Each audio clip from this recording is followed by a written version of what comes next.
Shalom, kembali lagi bersama saya Yohanes Telain. Kali ini kita akan merenungkan firman Tuhan dengan satu tema, menjaga hati. Firman Tuhan mengatakan dalam Amsal pasal 4:23, jagalah hatimu dengan segala kewaspadaan, karena dari situlah terpancar kehidupan. Apakah kita selama ini benar memperhatikan keadaan hati kita dengan benar dalam pimpinan dan tuntunan Roh Kudus? Kalau dari hati terpancar kehidupan, berarti seluruh perilaku hidup kita sangat ditentukan oleh hati kita. Sejujurnya, tidak banyak orang yang sungguh-sungguh menjaga hatinya dengan rajin. Kita menganggap bahwa kita menjalani hidup dengan baik, tetapi sebenarnya tidak sungguh-sungguh memperhatikan hati kita di hadapan Tuhan. Dalam Wahyu pasal 2 ayat 23 dikatakan, dan anak-anak akan kematian dan semua jemaat akan mengetahui bahwa akulah yang menguji hati dan hati orang, dan bahwa aku akan membalaskan kepada kamu setiap orang yang menurut perbuatannya. Ada hubungan atau relasi antara hati dan perbuatan.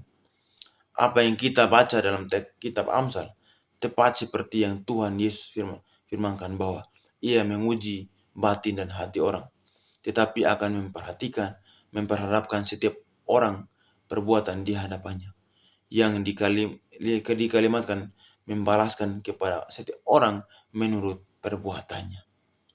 Saudara, dari hati terpancar kehidupan.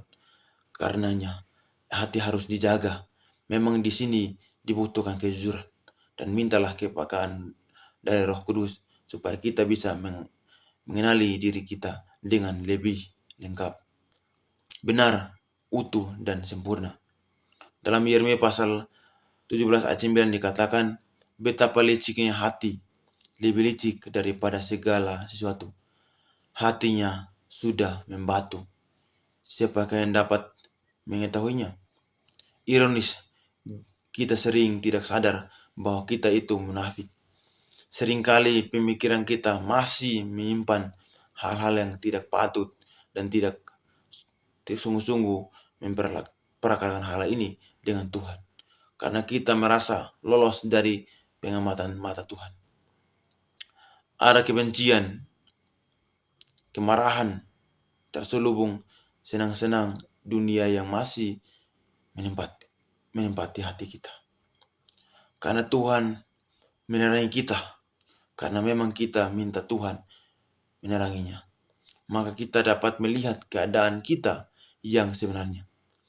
Melihat bukan berarti seketika bisa baik.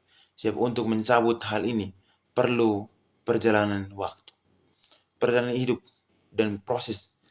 Kalau seorang tidak mengenali keadaan dirinya, tidak mungkin dia mengalami pertumbuhan kedewasaan rohani atau proses pengurusan, kecuali kita duduk diam di kaki Tuhan. Minta penerangan Roh Kudus supaya kita tahu bahwa bagaimana keadaan hati kita. Hati itu licik. Semakin tua seorang akan makin sulit dibentuk, makin bisa mengenali diri dengan utuh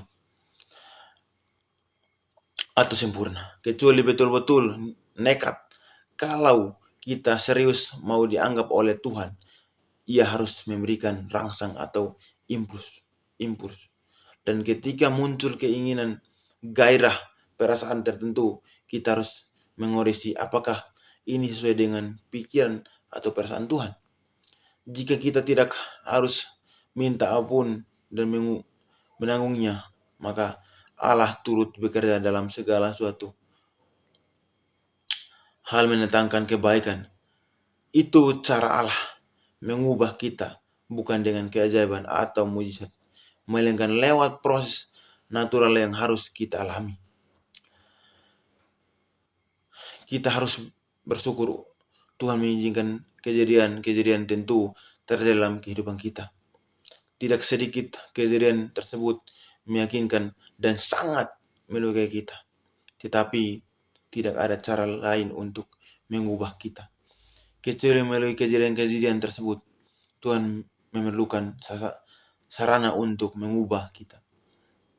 Sarana itu adalah peristiwa-peristiwa tersebut. Tuhan tidak bisa mengubah tanpa sarana. Dan perubahan itu maksudnya agar kita serupa dengan Yesus. Serupa tentu secara batin, wajah batin atau hati kita. Tuhan yang melihat hati. Jadi Tuhan tahu bahwa peristiwa apa yang harus diadakan atau menjadi atau terjadi untuk mengangkat kebusukan hati kita. Kenapa kita menjaga hati? Supaya tidak membuahkan perbuatan dosa. Perbuatan dosa pasti makan korban. Tidak ada dosa yang tidak makan korban, kecuali masih di dalam hati. Kalau sudah menjadi perbuatan, pasti makan korban. Maka ketika masih di hati, harus dimatikan. Oleh sebab itu, semua naluriah kemanusiaan kita harus diganti naluriah ilahi. Bagaimana itu bisa terjadi? Kalau kita harus menganggap hati kita supaya memiliki pikiran perasaan Kristus. Kalau manusia segambar dan serupa dengan Allah, maka perbuatan kita ada yang menyimpang dari pikiran perasaan Allah. Kenapa kita menjaga hati? Supaya tidak membuahkan perbuatan dosa. Shalom, Tuhan Yesus memberkati kita. Amin.